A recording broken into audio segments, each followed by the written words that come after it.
I'm going to demonstrate how to make apple juice with the Norwalk Juicer.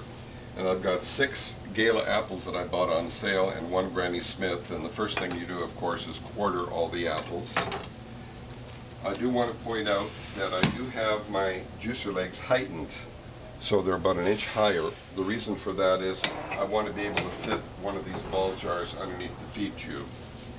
I do have 2 cloths that I keep exclusively for fruit juice. I'm only going to use 1 today. And let's unfold that. And with fruit juice, it's very important to take a paper napkin, one of those inexpensive kind, and line the cloth with the paper napkin. This prevents the apple pulp from sticking to the cloth, and it would be a major cleanup if you didn't have a paper napkin. So let's begin by feeding the apples through. And in the beginning, you don't want to push this down all the way.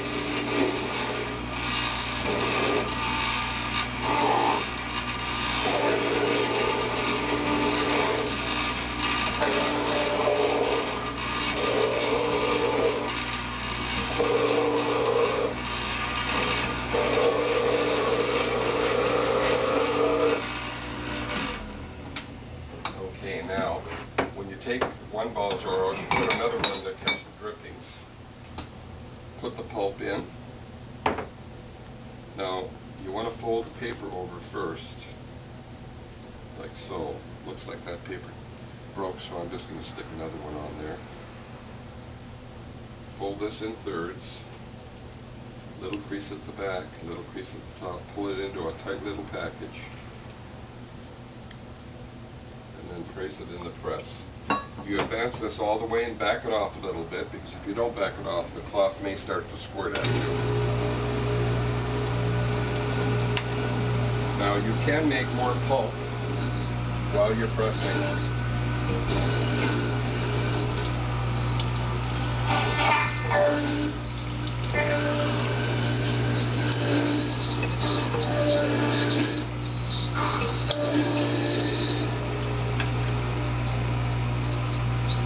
Adjust that in.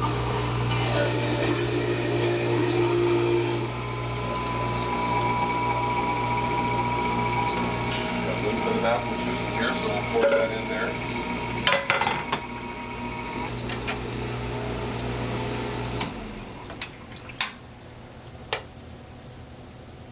Now, since we have plenty of pulp in here, I'm going to double up on the paper towel and squeeze a little bit more juice out of that, because what we have here is a half container. So pull this out, put this in there.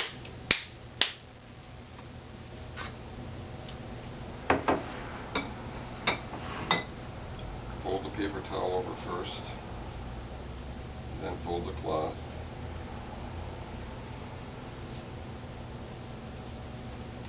Fold it into a tight little package. Place it on the press. Advance it all the way and back it off a little bit. Let's pour this juice in here. Turn it on.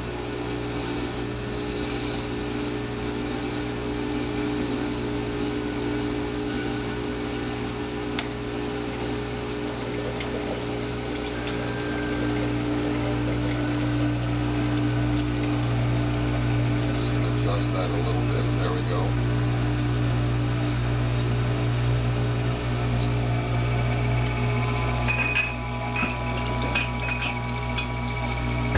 Get another Snapple bottle, and this is too much juice. So there we have all the juice from 6 large Gala apples. And you can see how the paper towel here keeps the cloth relatively clean. Makes it easier to clean the cloth. Always with cold water, scrub the pulp. Fold it in thirds, because we're going to squeeze the water out and keep this in the freezer. If you don't squeeze the water out, it'll be impossible, next to impossible, to get the cloth unfolded. So before we squeeze the water out, let's place this under here. Let's see how many bottles we got from 6 apples.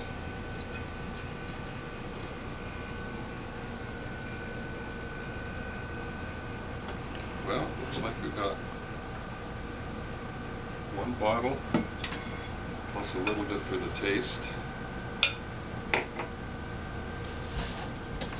Now, the beautiful thing about the Norwalk Juicer is the cleanup is very, very easy.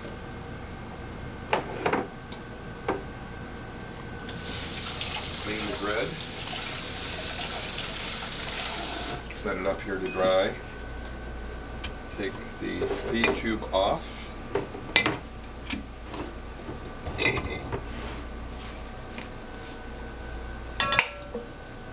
And all it takes to clean the juicer is a quick rinse.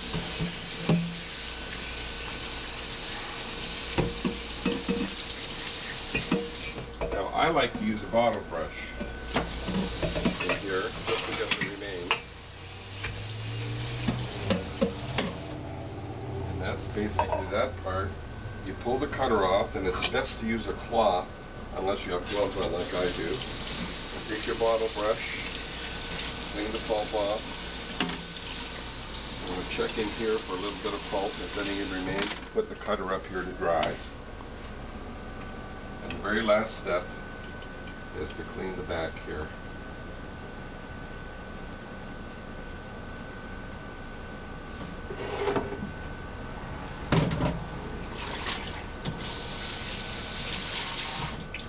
Now, I'm going to squeeze out the water.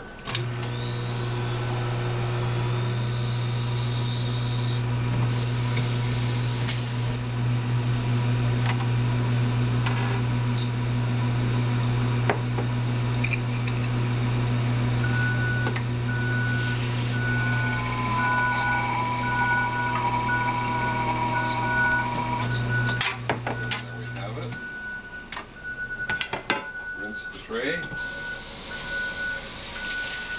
All my accessories go in here to drip dry. The cloth goes in here and then into the freezer. This keeps the bacteria and germs from growing, and I have these cloths only for fruit.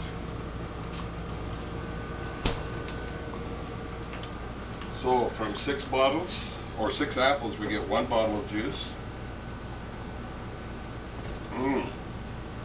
Beautiful, sweet, pulp-free apple juice. And the feed tube goes back on.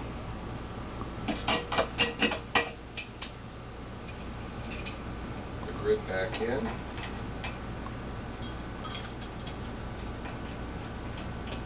And the cutter up here to remind me to put it back on. And that's about it, and I hope that was helpful.